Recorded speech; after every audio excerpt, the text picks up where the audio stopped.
We've got another wavy, curly girl interview.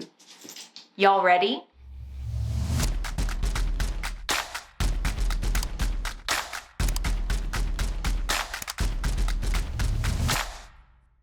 Hey there, guys. Today we have another curly girl interview coming at you. This one from a beautiful, long, wavy, wonderful human. This interview is with Miss Katherine Page, and I think you're really going to find a lot of benefit in this interview. Go ahead and make sure you're subscribed, have that notification bell clicked so that you don't miss any of these awesome curly girl interviews that we have coming up. And make sure to check out all the links in the description so that you can go follow these beautiful curly girls that have so graciously offered to come on the channel and share their knowledge with us. Katherine has been doing the curly girl thing for many years now, and she really knows her stuff. So without further ado, let's get into the interview. Hey there, Katherine. Thank you so much for coming today. How are you? I am great. How are you? I am so good. Guys, this is my friend, Katherine Pagewaves. She is amazing, has incredible long hair, and is so bootimus, so beautiful. Yes, that's sweet. So, Katherine, how would you describe your hair? Yeah, so it's long. I don't know if that's a hair type, but Totally. probably about waist length right now. It is pretty fine. I don't know if I can stand up. It's like, oh god. Oh, there we go. Woohoo! It's pretty fine. Definitely not coarse. It's very dry, high porosity. It's bleached. You can tell. Okay. Probably like medium density, kind of normal-ish. It's maybe a little bit on the thin side as far as density, but somewhere in there. So yeah, basically like high porosity, fine, medium density. I love so far, we've done a few of these interviews so far, and nobody has come out saying I'm a type 2C, and that is my hair type. No, people are about that. Yeah. People who've been wearing their waves and curls for a while understand that doesn't describe hair type. Like porosity, texture, and density are way better indicators of how to care for and treat hair versus just this numbering lettering system. Oh, for sure. Definitely. I didn't even think about that, but yeah, you're so right. I'm just now noticing it. I was kind of expecting for somebody to throw that in there, and nobody has so far. Yeah, definitely. So what got you to wanting to wear your hair wavy curly instead of blow drying it straight? Because as a wavy, hair tends to go straight pretty easy. Oh yeah, definitely. So it's kind of a funny story. There's like probably twofold reasons. So like back in middle school, I did used to straighten it like every single day religiously. I probably fried it. It was bad. And then I was just very tired of how long it took. It was just annoying. And I had no clue, not a clue, that my hair was wavy or, even kind of curly. And I feel like this. How did you describe your hair in middle school? Frizzy. It was just really frizzy. Yeah. But it was fluffy and it would not stay straight very long, that's for sure. Oh, It wow. was like a battle. It was so annoying. So I was like, let's be done with this. But funny enough, Taylor Swift was like really up and coming, like back when I was in high school. She was hair goals. Oh my gosh, she was. So she was actually my original inspiration for like love for curly hair. Like I was obsessed with her hair, and which I think is funny because that goes to show just how like big of an impact like having a curly or wavy hair person to look to can make. So she was a big inspiration, funny enough. But even kind of more funny is that I didn't know, again, that my hair was wavy curly. So I got perms in high school. I got 3 perms, like 1 per year. Yep. And If it makes you feel better, I permed my hair in elementary school because I thought I wanted curly hair. yeah, Oh man. so funny enough, I had no idea. And then like eventually, probably like senior year, so I just stopped and I was like, oh hey, it's still like kind of wavy, weird. And then I just let it be and I was like, oh, who knew? And That is I so wanted, interesting. yeah, it's so funny. And of course I wanted like Taylor Swift spirals, but I never got those. But you know what? It's fine. I have Okay, so since you were so dedicated to Taylor Swift, does that make you a Swiftie? Is that what that's guess called? so. I guess so. I couldn't I find any information. I tried. Are those her natural curls or did she use like a tiny little curling rod for all of that? no, looking back, I feel like they were probably curled. And, but when I was younger, I couldn't tell the difference, you know? Yeah. Who knows? I just thought they were like these beautiful spiral curls. I had no clue if Yeah. they were or not, but Because now her hair is like short and Mhm. in most of her Instagram stories and stuff, it's laying pretty straight. Like Yeah. maybe she hasn't had to iron it down. Like she'll be out and it's raining and her hair hasn't poofed up to this big, Yeah. So Who knows? who knows? I just thought I'd ask. Like maybe you had run into more research than I had. What was one of the biggest obstacles you had to work through when you started really learning how to wash, style, care for your hair? Yeah, definitely. So I think probably 2 things. The first being that I used to think that there was going to be like some magical product out there that was going to fix all of my problems. And I ended up being such a product junkie. I mean, I just had like a shelf full of hair products. And this was like way before I started Instagram or anything. Which before I had a good excuse to have a bunch of hair products.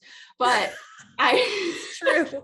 um I just thought that there was some holy grail out there, and that was huge. It just ended up buying more and more products instead of like focusing on techniques. And so, I mean, I was probably going for like a year or 2 before I really kind of buckled down and tried to like focusing on different styling techniques because there really wasn't a lot of content out there at the time. No.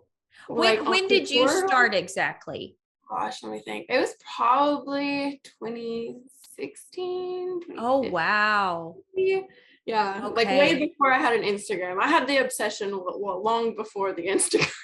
And Instagram didn't like the curly hair community. I only started on Instagram in 2018, so I don't even know what the landscape looked like before that. But I feel like before it was more Facebook groups and just like forums on naturallycurly.com. Oh yeah, my big thing was YouTube. I loved YouTube. Okay. That's kind of it sucked me in. The curly girl method, the black hole. It was great. Who were you watching?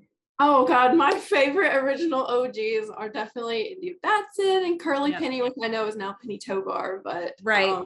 Bianca Renee.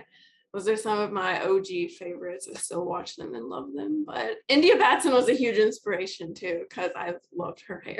Well, her hair was so long back in Yes. 2016. And Yes. so, yeah, I can totally see how you'd see that and go, that reminds me of Taylor Swift vibes. I'm going to, yeah. But Okay. I feel like most of the tutorials back then were like, they just focused on products, which was fine, but it didn't really show like different techniques on how to apply stuff, like, wet versus damp, raking versus spraying hands. All like I had no idea. Like, and I just my products were the problem. So it was a big turning point when I finally started trying different like methods. What technique did you try that was like light bulb, absolute game changer? You were applying your products this way, and then you switched your technique and went, okay. So this is so simple, but for me, it was actually just applying on like soaking wet hair. I mean, for the longest time, I would just like take my hair down from a towel and like rake some stuff in and just hope for the best. And then Like no scrunching or anything?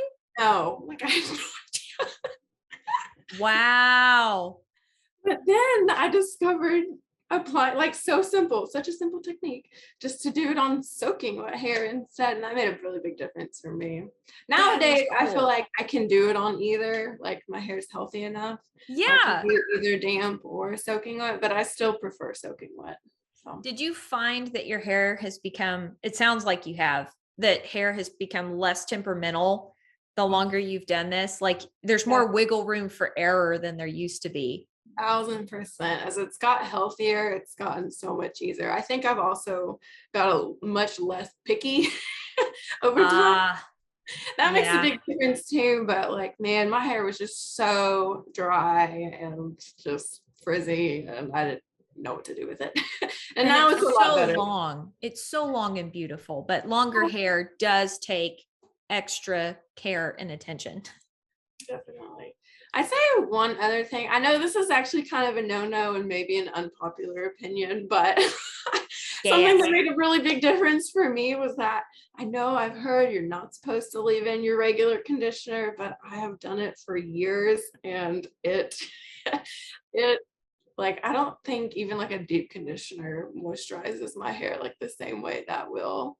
That's and like interesting. Yeah, I don't know. It's just works so well for me. I don't know why specifically, but especially like a lightweight conditioner. Yeah. What are some of your favorite products? Like it sounds like you used to have a whole storage thing and maybe now it's like condensed down a bit. What has stuck around? What has stood the test of time for you and your hair? Conditioners are not only my favorite products, but I'm really picky about them. So yeah, probably one of my favorites is like the Giovanni 50/50. Ooh, yes. Oh, it's just so smooth and it tangles so well, and I can leave it in. And probably also Biolage Matrix Conditioning Balm. I can't leave that one in. It's a little bit too heavy to leave in, but it's still so smooth and detangles so nicely. It also smells really, really good. And the dupe is really good too, like the generic value products one. That's also, I can't leave that one either in my hair either, but it's still very, very nice, very comparable dupe. So very cool. Oh, and Not Your Mother's. Any of like the Not Your Mother's natural ones. I love those. That's right. Did you like the Curl Talk conditioner from Not Your Mother's? Okay, that one is actually kind of a for me. Me too. And I didn't hate it, but I really didn't love it. It's one of the few products I've not gotten along well with. So I was curious what your experience was too. It's kind of So when you travel, what does that look like for you? Yeah, so I tried to keep it pretty simple. Just a good old shampoo, conditioner, maybe a leave-in and a gel. I think I tend to just reach for whatever I have a travel size in. And for me, usually Original Moxie for me. Ooh. I love that brand. Have you ever tried them? I have not. That is one brand I haven't gotten to play with yet. Yeah, I love that brand. They were probably one of the first people that ever like sent me products, which I thought was like, oh, amazing. But I still love them. So I usually take maybe like a Giovanni shampoo conditioner, but then their gel. They have like a stronghold like runny gel called a Hold Up Serum. That's like my go-to. Wait, Giovanni has a serum? So sorry, Original Moxie has a really like, stronghold runny serum gel type thing that I love. It's really interesting. Yeah, and I'm an air dryer all the way, especially air dryer. Oh, how long does it take for your hair to air dry? With it being as long as it is? Yeah, you would think a really long time, but I've got really lucky in some sense in having like fine kind of medium low density hair. It probably only takes like 2 to 4 hours, which I know is crazy. That's amazing. Isn't it? Yeah. I can see why you would air dry. Yeah, I mean, for people that it takes like way longer, I can totally understand why they always diffuse, but for me, it doesn't really take that long. So, I mean, yeah. And if you don't mind the hair being wet and down, why not do it? I'm definitely like at the 4 to 5 hour mark, even with my hair being shorter and not longer. Like, Yeah. I feel like you have really dense hair though. I mean, just from what I see, I don't know. I could be wrong, but I've been told that it's medium to high density, but not high density. It's not nothing crazy. I think it's just how my hair holds on to water. It's weird. yeah, mine doesn't. It just like I don't know why. How Probably often do you get it highlighted and trimmed? for highlights, I'm a pretty strict once per year. I try not to go over that. Okay. I usually just get my roots touched up and they're kind of dark right now, but whatever. And then for cuts, maybe like once or twice a year, but I do little trims at home Okay. every so often. But That's interesting. yeah, not very often. I try. I've been trying to grow my hair out for years. What's your goal length? How long do you want your hair? Probably like hip length. If I get when I get there, I'll probably chop it down to like waist length and then maintain it around there. Interesting. Dang. I Yeah. have dreams of having a pixie at some point and hair down to my belt. It's You cannot do both. tricky. Yeah. What is the best piece of advice you would give someone? And since you're on the wavy spectrum, what advice would you give to an aspiring wavy starting this process of wearing their waves all the time? Yeah. So first and foremost, I think that obviously patience is huge. Like you're not gonna get it on the first try, the second, or so on. Patience is really important. And then again, like just for me, because it was such a game changer, trying to focus on learning different techniques and learning what your hair likes for different techniques, because sure, learning product types is important, but I would almost go to say that I feel like techniques are even more important. Um, so focus on that. And then probably another really big thing is that I know for wavy girls, curl envy is so real sometimes. And It's that was hard. true for me. Like I just wanted a head full of spirals for years and years. And I just think that it has been very nice to come and appreciate waves for what they are and realize that they are lovely and they don't need to be spirals. Right. And that's totally fine. So, yeah. When you say be patient, how patient are we talking? Are we talking, a week and then we got this? That's I think but it's gonna take quite a while. I would say give it like minimum a month of just trying different techniques to start, but also, as we well know, it can take much longer than that to get consistent results. I mean, it probably took me a year, at least by the time I started just playing with like application techniques, it probably took me like a year. A year. I know that sounds crazy, but it does. I understand it though. For me, it took 8 months of like washing my hair every other day, throwing everything, every waking moment I had. I don't know why, but I got terribly obsessed. And I did so much research and I felt like I just was drinking from the fire hose and learning and learning and learning.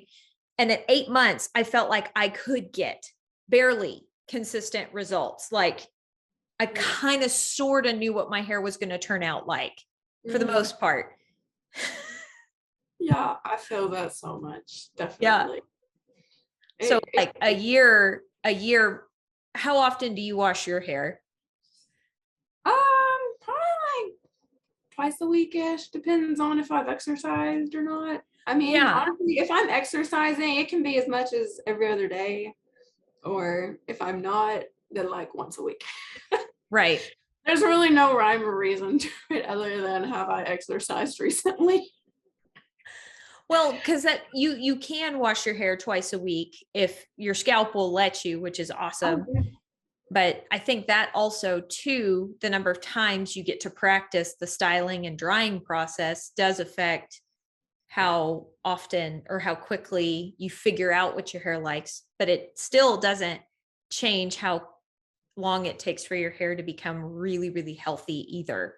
So you could wash your hair twice a day and practice styling twice a day, and you're not going to get your hair healthier any faster. So I don't know where I was going with that, but anyway. All right. Well, is there any other piece of advice you would give to anyone? Is there anything else you would like to say about wavy curly hair? I don't know. I just would like to say to try and have fun with it. I know it can be such a source of frustration, but if you try to have at least a little fun with it, follow some great people like yourself, and find some good tips and just experiment away. It's going to take a lot of experimenting, that's for sure. So enjoy the process, enjoy the experimenting, and try not to get too hung up on the results. Yep, I would say so. Well, thank you so much for coming and hanging out with us and sharing your wavy curly wisdom. Guys, if you need more of Katherine in your life, which you do, check out the links in the description. All of her information will be there. Go give her a follow and a giant internet hug from you. And thank you again, Katherine. Thank you. It's so fun. All right, guys, thank you so much for watching this Curly Girl interview with Katherine. Again, check out links in description. Go give her a follow, a giant internet hug from us. I hope these videos, this series is helpful to you, and I can't wait for the next one. I hope you're having an absolutely fantastic day, and I will talk to y'all later. Bye.